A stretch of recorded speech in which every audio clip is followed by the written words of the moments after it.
느헤미야서에 기록되어 있습니다. 교회를 보면 마치 느헤미야 시대와 같습니다. 성벽이 무너졌습니다. 지금의 현실을 잘 나타내주는 것이 느헤미야에 기록되어 있습니다. 성벽이 무너졌습니다. 사람들은 근심합니다. 주님이 느헤미야에게 말씀하셨습니다. 나는 내가 사람을 모으기 원한다. 이것이 우리가 해야 할 일 중 하나입니다. 우리는 보다 명확한 전략을 가져야 합니다. 계획이 실패하는 것은 실패하는 계획을 세웠기 때문입니다. 우리는 하나님이 가지고 계신 전략을 알아내야 합니다. 느헤미야가 한 일이 바로 그것이었습니다. 느헤미야는 무엇보다 먼저 무너진 예루살렘 성벽, 불에 타버린 성문 등 일어난 비극에 대한 말씀을 받았습니다. 그는 무엇을 했습니까? 얼굴을 땅에 대고 울기 시작했습니다. 저는 우리가 처한 상황에 대한 우리의 기도의 확신이 좀 더 필요하다고 생각합니다. 로마서 13장 11절입니다. 또한 너희가 이 시기를 알거니와 자다가 깰 때가 벌써 되었으니 이는 이제 우리의 구원이 처음 믿을 때보다 가까웠음이니라. 제 말은 지금이 얼마나 중요한 때인지 아는 것이 중요하다는 것입니다. 우리가 자다가 깨어 현실을 직시할 때가 되었습니다. 교회는 현실 점검이 필요합니다. 모든 것이 괜찮을 것이라고 말하지만 방관하고 앉아있으면 안 됩니다. 우리는 준비해야 하고 최전선에 서야 합니다. 바비 목사님, 정말 우리가 전쟁 가운데 건축하는 법을 배워야 한다는 뜻입니까? 느헤미야에서 기록되어 있습니다. 그들은 교육을 많이 받아서 가능해 보이는 속도보다 훨씬 빨리 작업을 수행할 수 있었습니다. 그들은 함께 일했기 때문입니다. 분쟁하는 집마다 서지 못할 것입니다. 우리는 함께 모이는 방법을 배워야 할 것입니다. 저는 느헤미야를 공부하면서 깜짝 놀랐습니다. 그들은 누가 무엇을 하고 있었고 누가 해야 할 일을 감독하고 있었는지 일지를 기록했습니다. 이것은 누구의 일입니까? 당신의 일입니까? 이렇게 말하면 안 됩니다. 각자가 책임을 져야 합니다. 하나님은 이런 일이 일어나는 것에 대해 우리에게 책임을 물으실 것입니다. 성경은 말합니다. 내 백성이 지식이 없어 망하는구나. 호세아 4장 6절. 너는 진리의 말씀을 옳게 분별하며 부끄러울 것이 없는 일꾼으로 인정된 자로 자신을 하나님 앞에 드리기를 힘쓰라. 디모데후서 2장 15절. 주님이 제게 천국의 주인, 신실한 자와 타락한 자에 관한 책을 쓰라고 말씀하셨습니다.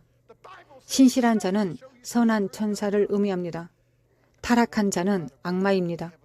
저는 그 책을 썼고 인쇄되어 출판되었습니다.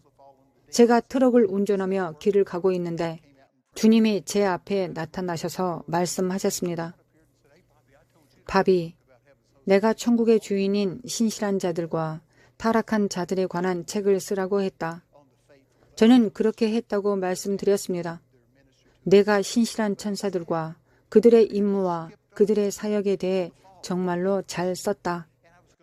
하지만 너는 타락한 악마들에 대해 건너뛰었다. 저는 자신을 정당화하려고 했습니다. 그래서 예수님께 말씀드렸습니다. 저는 악마에게 많은 인쇄를 해주고 싶지 않았습니다. 제 말이 무엇을 의미하는지 아시겠습니까? 그것은 효과가 없었습니다. 주님은 그분의 눈에 불을 켜시며 말씀하셨습니다. 너는 나의 말을 알고 있다. 나는 악마와 그의 계략에 관해 무지한 너의 형제를 두지 않을 것이다.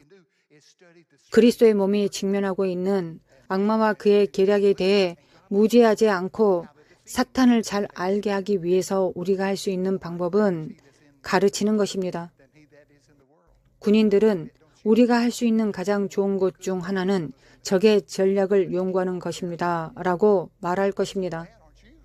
하나님은 우리가 당당히 맞서기만 하면 우리에게 적을 물리치는 방법을 보여주실 것입니다. 여러분 안에 계신 이가 세상에 있는 이보다 더 크시기 때문입니다. 악마가 이곳에 있는 우리 모두를 죽이려고 할 것이지만 그는 우리의 머리털 하나도 상하게 할 수 없습니다. 빌립보서 2장 13절입니다. 너희 안에서 행하시는 이는 하나님이시니 자기의 기쁘신 뜻을 위하여 너희에게 소원을 두고 행하게 하시나니. 자기의 기쁘신 뜻을 위하여 라는 그 짧은 말씀이 저를 무너뜨렸습니다. 저는 몇 주 동안 이 말씀에서 벗어날 수 없었습니다. 여러분이 무엇을 함으로써 창조주께 기쁨을 가져다 드릴 수 있습니까? 그것은 당신의 아버지의 선하시고 기뻐하신 일입니다. 저는 무엇이든지 아버지를 기쁘시게 하는 일을 하고 싶다고 말씀드렸습니다. 저는 하나님을 기쁘시게 하는 방법을 찾으며 성경을 살펴보았습니다. 누가복음 12장 32절에 기록되어 있습니다. 적은 무리여 무서워 말라. 너희 아버지께서 그 나라를 너희에게 주시기를 기뻐하시느니라. 주님이 그 나라를 주실 수 있는 사람을 찾는 것보다 더 기뻐하시는 것은 없습니다. 주님이 그 사람을 찾으시고 그분의 눈이 그것을 향하고 있으시다면 외칩시다. 하나님, 우리가 여기 있습니다. 우리가 자원합니다.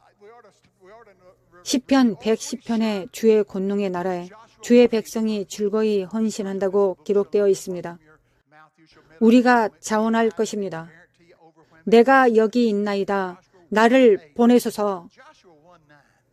여기 우리의 문제가 있습니다. 우리는 여호수아 1장 8절을 먼저 마음에 두어야 합니다.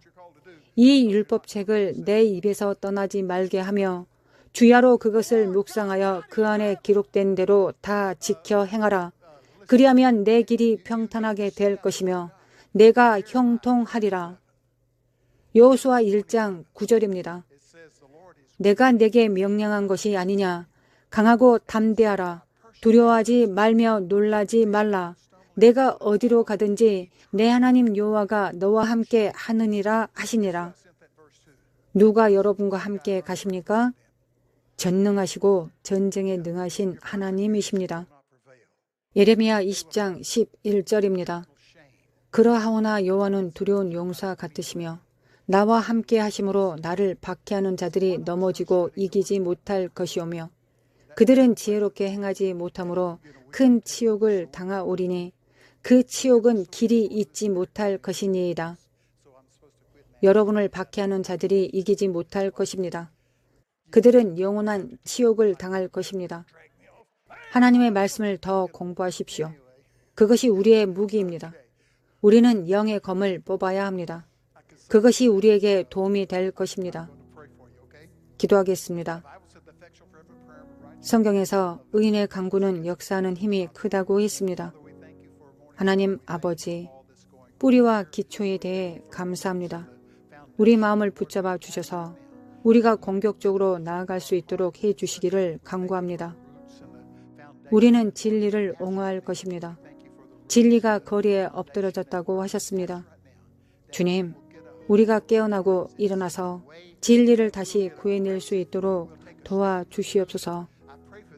우리를 살게 해주셔서 감사합니다. 새해 멋진 결실 맺기를 기도합니다. 우리는 하나님의 영광을 위해 건축자와 전사로, 전사와 건축자로 포지션 됩니다. 예수님의 이름으로 기도합니다. 아멘. 하나님의 축복으로 여러분들을 축복합니다.